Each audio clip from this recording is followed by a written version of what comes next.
contoh kain sutra yang tidak boleh dipakai laki-laki. Karena sejujurnya saya tidak tahu kain sutra itu seperti apa. Tanya di pasar ya. Salah antum tanya kain. Nggak ada contoh gitu. Datang ke toko kain tanya mana kain sutra. Nah itu baru. Karena saya nggak punya bahannya. Bukan begitu jawabannya. Pernah ada orang bertanya begitu kepada salaful ummah, ditanya, apakah iblis itu hamba Allah? Iya, jawaban dia. Apakah iblis tadinya beribadah? Iya. Apakah iblis memang durhaka setelah itu? Iya. Apa iblis punya keturunan? Kata beliau, iya. Dalilnya mana? Allah berfirman, jangan kalian ikuti iblis dan keturunan-keturunannya, gitu kan? Kemudian, apakah iblis punya istri? Gitu. Kata beliau, iya. Siapa nama istrinya?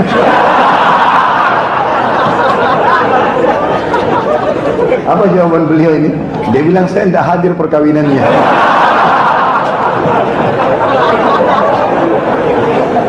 Sudah paham? Sama ini saya juga nggak pegang kain sutra. Jadi datang ke tokonya, insya Allah kita tahu. Saya cuma jelaskan hukumnya. La haula wala quwwata. Adik saya masih kecil, malas mandi pagi. Saya ancam dengan video setan. Linsir wangi. Boleh kah? Enggak boleh, haram. Kenapa? Ajak mandi. Rayu, ajak mandi, angatin air, ajak main. Masa harus video setan? Jadi setiap mandi harus dilihat ini loh. La haula wala quwwata illa billah. Ada saja.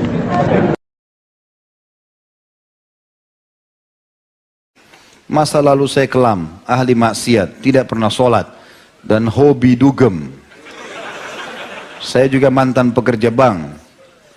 Ingin saya tanyakan, apakah saya harus taubat nasuha atau taubat biasa saja? Tidak ada taubat biasa, harus nasuha. Bagaimana caranya taubat biasa ini?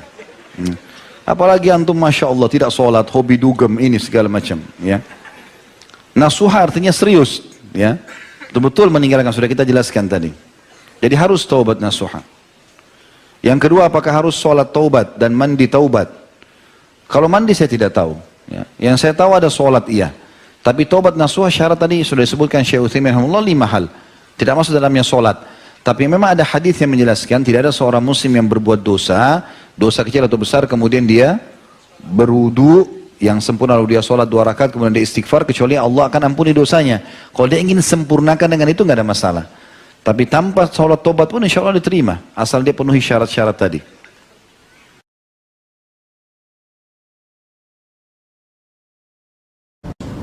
Setelah berhubungan suami istri, apakah boleh sholat wajib hanya dengan wudhu tanpa junub, tanpa mandi?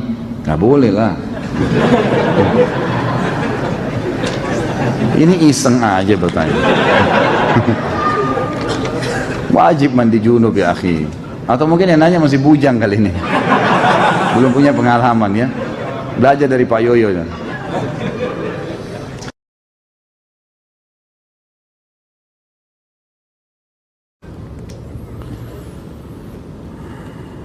Haruskah kita menundukkan pandangan apabila menonton TV atau membaca majalah? Kalau anak naik motor, anak menundukkan pandangan, anak takut nabrak Ustaz.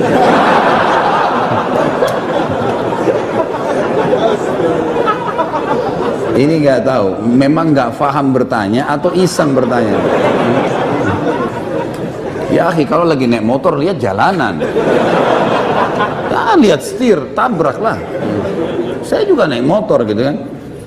Artinya menurunkan pandangan dari yang dilarang, kan gitu. Menurunkan pandangan, lihat lawan jenis, itu dinurunkan pandangan. Tapi kalau lihat jalanan, lihat pohon, lihat isyarat lampu merah, ya jangan turunkan pandangan. Apa hubungannya? Ya? Menundukkan pandangan dari yang diharamkan saja, gitu kan? Kalau yang diharamkan makanan, minuman, kalau semua antum tunduk, minum pun tunduk, gimana caranya? Nggak mungkin. Makanya saya bilang ini nggak ngerti benar-benar atau ada melihat majalah, ada gambar lawan jenis, langkahilah. nggak perlu gitu. Sebagian ulama di Saudi misalnya, yang saya tahu dari mereka, itu kalau mereka melihat memang harus pun ada majalah, mereka lihat, kemudian ada sesuatu yang memang senonoh lah, tidak layak dilihat, maka mereka kalaupun itu ada di tempatnya, maka dihapus dengan spidol, mereka coret, atau memang mereka tidak perlu baca lembarannya, dilangkain selesai gitu kan. Atau memang kalau tidak ada hajat nggak usah dilihat sama sekali, lebih penting begitu. Bagaimana dengan nonton TV misalnya? Tergantung apa yang dilihat di sini. Ulama mengatakan ada hal-hal yang tidak termasuk dalam hal yang dilarang, seperti masalah majelis ilmu. Karena orang kalau ceramah dilihat, orang mau tahu orangnya, maksudnya dia ngomong apa, orang tahu. Di zaman Nabi SAW, Nabi SAW pernah membaiat para wanita, sahabiat, agar mereka tidak melakukan perbuatan-perbuatan zina dan seterusnya. Itu di hadapan Nabi SAW. Mereka duduk. Terjadi pada pembebasan kota Mekah, terjadi pada beberapa titik lah ya, beberapa kejadian. Maka Nabi SAW mengisi pengajian dan memang dilihat gitu. Itu sesuatu yang terjadi gitu, umum. Di kancah peperangan, Nabi SAW seringkali membawa tidak pernah kurang dari 20-30 orang sahabat di setiap peperangan. Dan ada satu orang wanita namanya kalau tidak salah Rufaidah. Rufaidah ini salah satu perawat dikenal sekali di Madinah.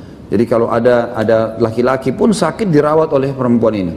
Jadi mereka mengobati luka-luka para mujahidin. Nah ini keadaan-keadaan diistithnakan namanya, dikecualikan. Karena memang Nabi SAW membolehkan itu. Dalam majelis ilmu atau dalam pengobatan itu lain. Sekarang ada perempuan mau melahirkan, tidak ada dokter kecuali laki-laki. Maka laki-laki itu harus membantu dia melahirkan. Dia harus lihat auratnya. Itu darurat, pengobatan. Beda hukumnya, gitu kan? Beda, ini beda. Kalau ada perempuan, alhamdulillah lebih baik. Tapi kalau nggak ada, gimana caranya? Ini sudah fatwa umumnya ulama, gitu kan? Jadi memang ada keadaan-keadaan tertentu yang tidak boleh khalwat berdua, itu lain. Sekarang ada ustadz duduk berdua sama satu orang jamaahnya perempuan, konsultasi nggak boleh. Kalau bukan tempat umum boleh. Kalau berdua nggak boleh. Kalau umum misalnya ada orang bertanya begini, itu lain. Hukumnya masih umum. Tapi kalau khalwat berdua haram, nggak boleh. Jelas. Jadi ini ada pengecualian seperti itu. Ya, sama halnya kalau di TV orang lagi ceramah kita tonton, yaitu nonton ceramah, gitu kan? Itu adalah insya Allah baik dan juga dijaga. Kalau kita merasa memang melihat itu adalah bisa merusak hati kita, jangan dilihat. Gitu. Dengar cukup dengar, gitu kan? Itu sudah cukup.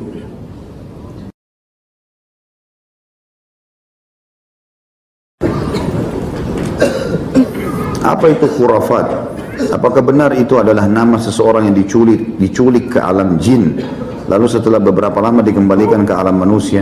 Dari mana ini? Ini yang disampaikan oleh antum itu khurafat. Khurafat itu kebohongan, kedustaan. Ini yang ditulis dari contohnya, ini khurafat. Alhamdulillah terjawab sendiri. La ilaha illallah.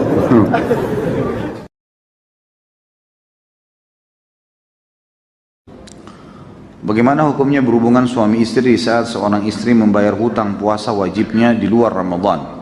Batal puasanya? Nah. Ya. Sabarlah, ini suaminya. Masa nggak bisa sabar nih? Kalau setiap istrinya bayar utang Ramadan diganggu kan kesian. Kapan bayar utangnya nih? Ya nggak Pak Yoyo? Iya, harusnya begitu. Jadi kalau istri lagi puasa pulangnya habis maghrib, kan itu. Jadi batal puasanya kalau emang dibatalin oleh suaminya batal. Tapi ini tidak boleh semestinya. Semestinya si istri nggak boleh batalin, semestinya. Karena ini puasa wajib. Ketaatan pada manusia hanya kalau bukan berbau maksiat pada Sang Pencipta. Misal masalah sunnah, kalau puasa Senin Kamis, puasa Ayyamul Bid nggak apa-apa dibatalin. Tapi kalau bayar puasa Ramadan ini wajib, nggak bisa. Hak wajibnya Allah kalau ketemu dengan hak wajibnya makhluk, yang didahulukan yang mana? Hak wajibnya Allah. Karena ini bayar utang Ramadan hak wajib Allah. Jadi di sini suami berdosa kalau dia batalkan puasa istrinya, istri juga berdosa. Bukan udzur itu. Bukan udzur untuk membatalkan karena hubungan biologis ya. Ini juga nggak masuk dalam rukhsah, nggak ada rukhsah. Masih masuk dalam rukhsah kalau dia musafir malah, gitu kan? Lain kalau suami istri musafir, kemudian mereka membatalkan puasa dengan niat karena safar, maka itu boleh. Tapi nggak boleh direkayasa ya.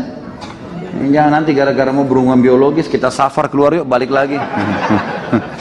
Nah ini nggak boleh. Ya.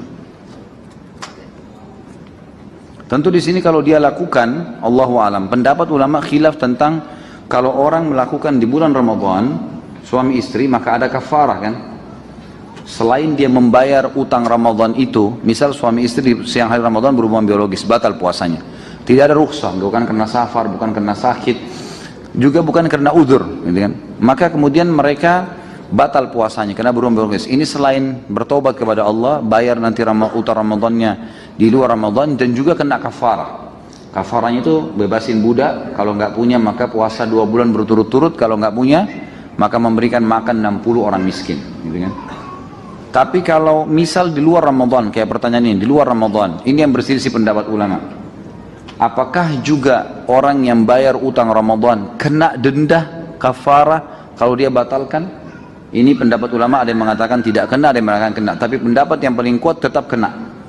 Karena permasalahannya dia sedang melakukan puasa Ramadan walaupun di luar Ramadan. Dan ini masih berhubungan karena Allah Subhanahu wa taala pada saat berfirman, "Fa'iddatun min ayyamin ukhar", gantikan dengan hari-hari yang lain. Ini yang diganti adalah puasa Ramadan. Berarti hukum Ramadan berlaku padanya walaupun di luar Ramadan.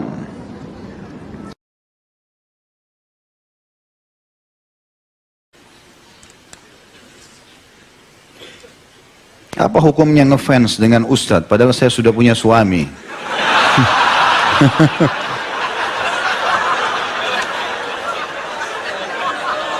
Ini perlu dirincikan, ngefans apa dulu? Kalau yang dimaksud adalah kajiannya, kajian penyampaian ilmunya, gak ada masalah. Tapi kalau fisiknya jangan. Semua muslimah kalau sudah menikah, suamiku adalah rajaku. Sudah selesai. Gak ada lagi, haram, tidak ada poliandri. Ya, gak ada. Hah? Tidak boleh. Ya. Kalau cuma pelajaran yang disampaikan, gak ada masalah. Ya, ilmunya itu nggak ada masalah. Mungkin penampilan lalu kemudian berharap suaminya bisa, itu mungkin umum. Tapi kalau sudah menyukai, akhirnya beralih sukanya dari suami kepada orang lain, ini nggak boleh. Hukumnya haram dalam Islam, tidak boleh sama sekali. Karena tidak ada poliandri kan gitu. Kalau poligami boleh laki-laki. Ya, pembelaan kepada sama jenis saya.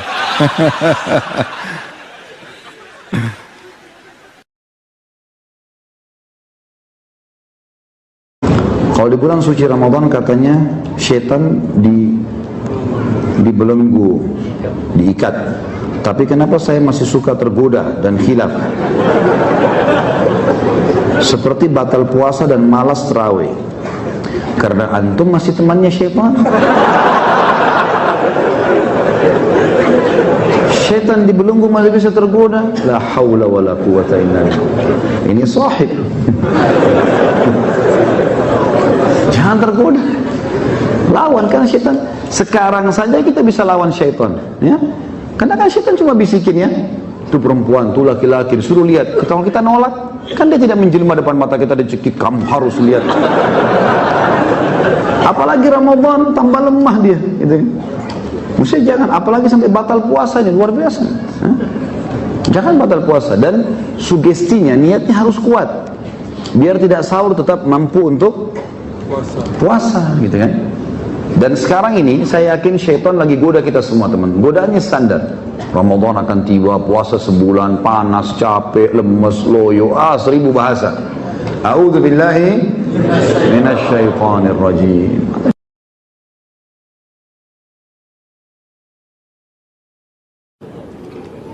Jika kita menahan buang angin ketika sholat dan angin tersebut masuk lagi,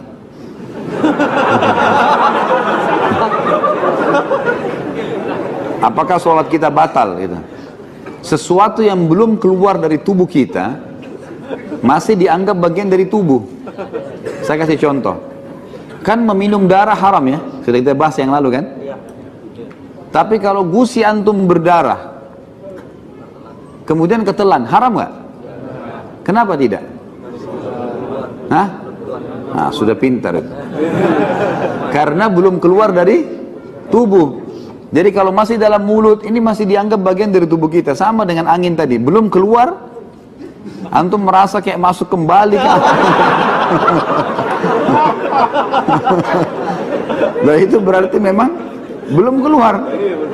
Berarti bagian dari tubuh, gitu kan?